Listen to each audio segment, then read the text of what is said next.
Hi everyone, welcome to medical lattice. जैसे कि आपको पता है कि जो केपीके में एमडी का रीकंडक्ट होने जा रहा है 26 नवंबर को आपका रीकंडक्शन का पेपर है, जिसमें हमारे पास जस्ट 6 डेज रह गए हैं। इस वीडियो में हम ये चीज डिस्कस करेंगे कि हम ये 6 डेज को किस तरह से यूटिलाइज करें और अपनी एमडी का रीकंडक्शन के पेपर की जो जो प्रिपरेशन है उसको अच्छे तरीके से हम रिवाइज कर सकें। तो सबसे पहले बिस्मिल्लाहिर्रहमानिर्रहीम। रिकंडक्शन के पेपर में जस्ट आपके 6 डेज बाकी रह गए हैं। इस 6 डेज को आपने इस तरह से कवर करना है कि जो पहले 3 डेज हैं आपने उन 3 डेज में आपने फिजिक्स एंड केमिस्ट्री के जो आपके मोस्ट इंपॉर्टेंट टॉपिक्स या मोस्ट इंपॉर्टेंट चैप्टर्स जो आपके पीएमडीसी के सिलेबस में है उनको आपने अच्छे तरीके से रिवाइज करना है। देन जो नेक्स्ट हमारे पास 3 डेज है उनमें जो पहले 2 डेज होंगे हमारे पास, उसमें जो पहला डे होगा उसमें आपने बायोलॉजी को रिवाइज करना है, उस दिन बायोलॉजी को रिवाइज करना है। देन जो हमारे पास नेक्स्ट डे होगा उसमें आपने इंग्लिश एंड लॉजिकल रीजनिंग को आपने रिवाइज करना है। देन जो हमारे पास लास्ट 6 डेज है उसमें आपने जो आपका बायोफिजिक्स एंड केमिस्ट्री इन तीनों सब्जेक्ट्स में जो मोस्ट इंपॉर्टेंट आपने हाईलाइट की होंगी चीजें उनको रिवाइज करना है। तो सबसे पहले हम ये चीज देख लेते हैं कि आपने फर्स्ट 3 डेज में केमिस्ट्री को और फिजिक्स को कैसे आपने रिवाइज करना है। तो आपने इस तरह से नहीं करना करके बैठ जाना कि आपने पहले दिन सारा दिन फिजिक्स को पढ़ना है, देन नेक्स्ट दिन सारा दिन आपने केमिस्ट्री को पढ़ना है, देन उससे नेक्स्ट दिन आपने फिजिक्स एंड केमिस्ट्री को लेकर दोबारा से बैठ जाना है।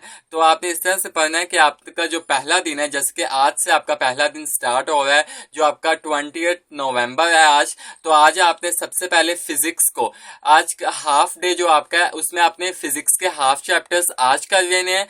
देन जो आपका हाफ डे बाकी का आज का होगा उसमें आपने केमिस्ट्री को हाफ डे करना है, क्योंकि मुझे पता है सारा दिन एक किताब नहीं हो सकती, सारा दिन एक किताब को पढ़ पढ़ के बंदा बोर हो जाता है। तो आपने जो आज का हाफ डे है उसमें आपने फिजिक्स को अच्छे तरीके से रिवाइज करना है। देन जो आपका नेक्स्ट हाफ डे होगा उसमें आपने केमिस्ट्री को हाफ चैप्टर्स रिवाइज कर लेने हैं। देन जो आपका नेक्स्ट जो डे है उसमें आपने फिजिक्स के जो आपके रहते हुए हाफ चैप्टर्स होंगे उनको आपने कवर करना है। देन जो आपका कल का जो नेक्स्ट हाफ डे होगा उसमें आपने केमिस्ट्री के जो आपके बाकी के रहते हुए चैप्टर्स थे उनको आपने कवर करना है। देन आपका जो एक लास्ट आपका डे बच गया था उसमें आपने फिजिक्स एंड केमिस्ट्री का पूरा सिलेबस, हाफ डे आपने फिजिक्स के पूरे सिलेबस को आपने रिवाइज करना है। देन उसके बाद जो आपका हाफ डे रह जाएगा उसमें आपने केमिस्ट्री को रिवाइज करना है, क्योंकि बच्चे अगर आप इन 3 डेज को अच्छे तरीके से यूटिलाइज कर लेंगे तो आपके इतने अच्छे तरीके से आपके रिवीजन हो जाएगी कि आपका इंशाल्लाह इसी साल आपका ये जो रिकंडक्शन का पेपर देने के बाद आपका मेडिकल में एमबीबीएस में आपका एडमिशन सिक्योर हो जाएगा। देन उसके बाद जो हमारा 4th डे होगा उसमें आपने जो आपका बायोलॉजी को कैसे आपने कवर करना है उसकी हम बात कर लेते हैं।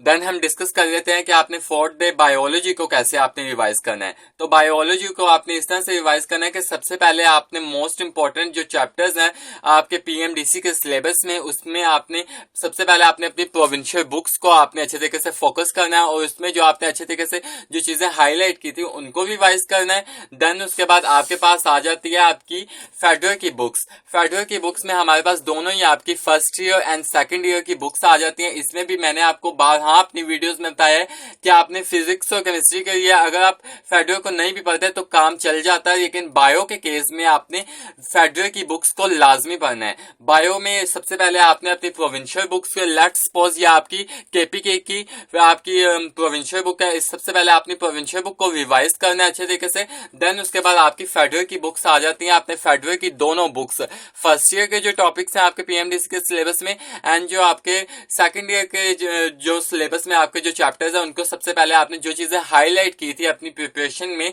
उनको आपने अच्छे तरीके से रिवीजन करनी है। आपने जो 4th डे होगा आपने उसमें सारी चीजें आपने कवर करनी है बायोलॉजी की। देन उसके बाद हमारा 5th डे आ जाता है। 5th डे में आपने जो आपका इंग्लिश एंड लॉजिकल रीजनिंग के जो मोस्ट इंपॉर्टेंट आपके पीएमडीसी के सिलेबस में जो आपको टॉपिक्स बताए गए थे, जैसे कि कॉज एंड इफेक्ट हमारे पास, असर्शन रीजन हमारे पास आ जाती होती है लॉजिकल रीजनिंग में, उसको आपने अच्छे तरीके से उनके कॉन्सेप्ट्स कवर करने हैं। उस एक डे में जो आपका 5th डे होगा उसमें आपने जस्ट इंग्लिश के ग्रामेटिकल जो आपके जैसे कि स्पॉट द एरर, ये एक मोस्ट इंपॉर्टेंट हमारे पास टॉपिक है। कई यानी कि 5 to 6 एमसीक्यूज तो यहाँ से ही आ जाते होते हैं स्पॉट द एरर में। देन उसके बाद आपने वोकैब को अच्छे तरीके से करनी है। वोकैब आप कर सकते हैं अगर आपने प्रिपरेशन में आपने की हो तो आप किप्स की आपने की होगी तो आप किप्स की अच्छे तरीके से कवर करेंगे। अगर आपने स्टेप से की है तो आप स्टेप को ही रिवाइज करेंगे। नहीं, कोई चीज नहीं आपने लेकर बैठ जानी, जस्ट आपने वही चीजें पढ़नी है जो आपने प्रिपरेशन के टाइम पर अच्छे तरीके से कवर की थी। ये आप टाइम न्यू टॉपिक्स को और न्यू बुक को आपने पढ़ने नहीं बैठ जाना, जस्ट आपने वही चीजों को आपने कवर करना है जो आपने अपनी प्रिपरेशन की जर्नी में आपने पढ़ी थी। देन उसके बाद जो हमारे पास 6 डे जो आपका एग्जाम से पहला दिन होगा, यानी कि एग्जाम से पहले एक दिन जो आपका बाकी रह गया था उसमें जस्ट आपने बायो, फिजिक्स एंड केमिस्ट्री यानी कि ये 3 जो आपके सब्जेक्ट्स हैं इसमें जस्ट आपने जो हाईलाइट की थी वो चीजें पढ़नी है। इसमें पूरा सब्जेक्ट नहीं पढ़ने बैठ जाना, इसमें जो आपने हाईलाइट की थी जो चीजें वो आपने पढ़नी है। देन उसके बाद अगर आपके पास टाइम रह जाए तो इसमें आप जो आपका इंग्लिश एंड लॉजिकल रीजनिंग है उसको आप अच्छे तरीके से कवर कर सकते हैं।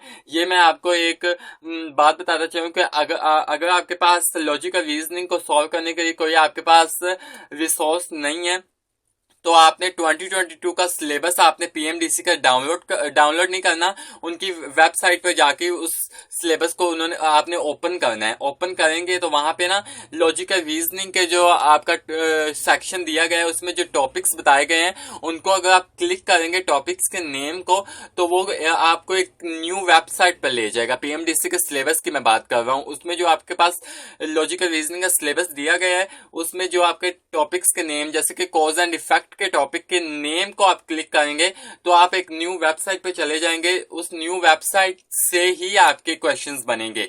उस न्यू वेबसाइट पर जितने भी उस टॉपिक के जैसे कि कॉज एंड इफेक्ट के टॉपिक को आप क्लिक करेंगे तो उस वेबसाइट पे जाने के बाद आप उस वेबसाइट पे जितने भी क्वेश्चंस कॉज एंड इफेक्ट के आप उस क्वेश्चंस को अच्छे तरीके से आप हल करके देख लेंगे कि आपके कॉन्सेप्ट्स कितने अच्छे हैं। क्योंकि ये जो 6 आपके मार्क्स हैं, 6 या 5 आपके मार्क्स हैं लॉजिकल रीजनिंग के, यही डिसाइडेड मार्क्स होते हैं कि आपका कौन से गवर्नमेंट मेडिकल कॉलेज में आपका एडमिशन सिक्योर होगा। तो आपने लास्ट डे को अच्छे तरीके से रिवीजन करनी है। बस जो आपके कुछ स्टूडेंट्स कहते हैं कि लास्ट डे को यूटिलाइज नहीं करना चाहिए, लेकिन मैं कहता हूं कि लास्ट डे को अच्छे तरीके से यूटिलाइज करना है क्योंकि ये आपके पास लास्ट चांस है। देन एक लंबा साल आपको इंतजार करना पड़ेगा, एक 6 मंथ का एक लॉन्ग पीरियड का आपको वेट करना पड़ेगा आपके न्यू एमडी कैट की प्रिपरेशन के लिए। तो उससे उस रिग्रेट से बचने के लिए आपने यही रिकंडक्शन के पेपर को ही अच्छे तरीके से आपने प्रिपेयर करके जाना है ताकि आपकी कोई भी एमसीक्यूज गलत ना हो और आप अच्छे तरीके से आप अपने पेपर को टैकल कर पाएं। देन एक मोस्ट इंपॉर्टेंट बात ऐड करता चाहूँ कि अगर आपने कल का 19 नवंबर का सिंध का रिकंडक्शन का पेपर देखा हो, मैंने भी देखा है, उसमें जो एक बुक की लाइन से एमसीक्यूज पूछा गया था, सिंध की ही बुक से लाइन और बायो आपके पास मोस्टली या फेडरल की बुक से पूछी गई थी तो आपने फेडरल की बुक से बायो करनी है और आपने बुक की इंफॉर्मेशन बेस्ड आपके पास एमसीक्यू जैसे कि फिजिक्स में बारहा मैंने अपनी वीडियोस में बताया कि फिजिक्स में आपने न्यूमेरिकल्स को ज्यादा फोकस नहीं करना, बुक की इंफॉर्मेशन को ज्यादा फोकस करें क्योंकि 30 to 35 क्वेश्चंस आपके थ्योरी बेस्ड ही आने हैं। तो जैसे कि सिंध में 19 नवंबर को जो कल हमारे पास एक एमडी कैट रिकंडक्ट हुआ है तो वह हमारी बुक की इंफॉर्मेशन बेस्ड पेपर आया था। तो आपने बुक की इंफॉर्मेशन जितनी भी दी गई है बायो, फिजिक्स एंड केमिस्ट्री, इन तीनों की इंफॉर्मेशन को अच्छे तरीके से आपने रिवाइज कर जाना है ताकि आपका थ्योरी का कोई क्वेश्चन आपका गलत ना हो। आई होप मैं आपको अपनी बात समझाने में कामयाब रहा हूँगा। कल आपका 26 का को रिकंडक्शन होने वाले पेपर के आपको best of luck. I hope आप अच्छे तरीके से अपने पेपर को आप टैकल कर आएंगे और अपना मेडिकल कॉलेजेस में आप अपना एडमिशन सिक्योर करेंगे। मैं आपको अपनी बात समझाने में कामयाब रहूंगा। अगर आपको मेरी वीडियो पसंद आए तो मेरी वीडियो को लाइक कीजिएगा, मेरे चैनल को सब्सक्राइब कीजिएगा और अपने दोस्तों के साथ एमडी कैट 2023 के रिकंडक्शन के पेपर की ये वीडियो शेयर करना ना भूलिएगा। खुश रहें, खुश रहने दें। अल्लाह हाफिज।